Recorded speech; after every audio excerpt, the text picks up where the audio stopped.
Hello again. Although bemused at the amount of attention that people were prepared to pay to a schoolgirl who knew no more about the climate or the atmosphere than one would expect the average 16-year-old to know, I must admit to finding the whole obsession with Greta Thunberg enchanting in a surreal kind of way.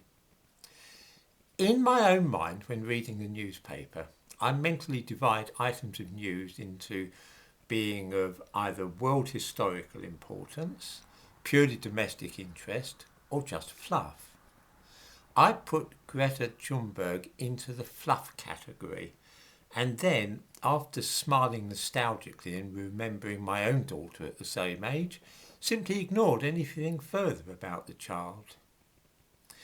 I have an idea that many older people felt the same way about her, the shiny face and passionate enthusiasm about something which she knew little about.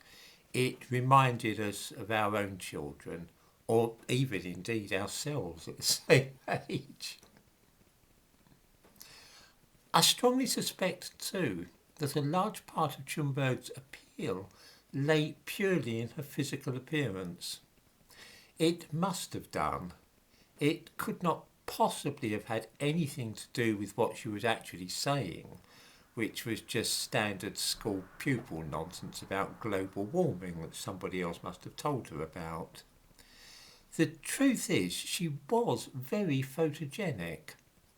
There was a slightly otherworldly air about her, as though she were not altogether connected with the gross material world in which we live. She looked a bit like a fairy or nature sprite. Would she have attracted so much attention had she been a fat kid with glasses? Perhaps not. Of course, we now know that her strange manner and peculiar expressions and the otherworldly air that I mentioned might have had something to do with the mild form of autism which affects her. Anyway, I quite liked her. Here is something which I've observed many times in the past that might be enchanting in a child is simply weird and annoying in an adult. I wonder how many viewers have read the Adrian Mole books. In the first couple of books, as a 13 and 14-year-old, the protagonist is a charming and naive schoolboy whose character is what gives the books their humour. The problem is, though, he doesn't change as he grows up, and in the later books we see a man in his 20s and 30s behaving just like that same awkward and peculiar schoolboy. He's like a big grown-up schoolboy, and his behaviour and way of thinking are no longer amusing, but instead become unbearably embarrassing. This is, I fear, the fate which is now about to befall Greta Thunberg. I saw a clip of her at the recent climate summit in Glasgow. Instead of the neat plaits, her hair was hanging free and she was swearing like a trooper.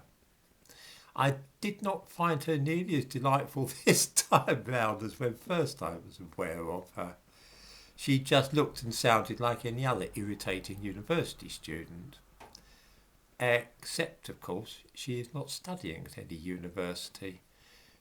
Indeed, her education appears to have halted when she was 15 or so. This is not a brilliant state of affairs for her. Imagine if our development became arrested at that age. I cannot help but wonder what this young woman's prospects are likely to be as she grows older.